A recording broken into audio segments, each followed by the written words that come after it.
চরম গরম ও অস্বস্তিকর আবহাওয়া, সপ্তাহ জুড়ে তাপপ্রবাহের পরিস্থিতি দক্ষিণবঙ্গে।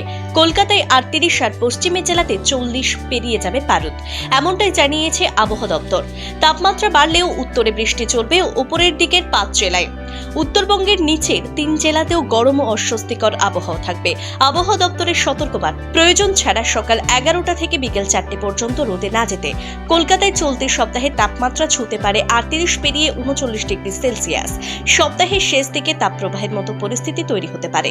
বাড়বে গরম ও অস্বস্তি। একদিকে শুকনো গরম আবহাওয়া, অন্যদিকে আর্দ্রতাজনিত অস্বস্তিকরের মধ্যে তাপমাত্রা ক্রমশ বাড়তে থাকবে। কলকাতায় আজ সর্বনিম্ন তাপমাত্রা 27.9 ডিগ্রি সেলসিয়াস, স্বাভাবিক তাপমাত্রা থেকে যা 2 ডিগ্রি সেলসিয়াস বেশি। গতকাল রবিবার সর্বোচ্চ তাপমাত্রা ছিল 37.9 ডিগ্রি সেলসিয়াস, যা স্বাভাবিক তাপমাত্রা থেকে 2 ডিগ্রি সেলসিয়াস বেশি। বাতাসে আপেক্ষিক আর্দ্রতার পরিমাণ 25 থেকে 90%। আগামী 24 ঘন্টায় কলকাতা শহরে তাপমাত্রা থাকবে 28 থেকে 38 ডিগ্রি সেলসিয়াস।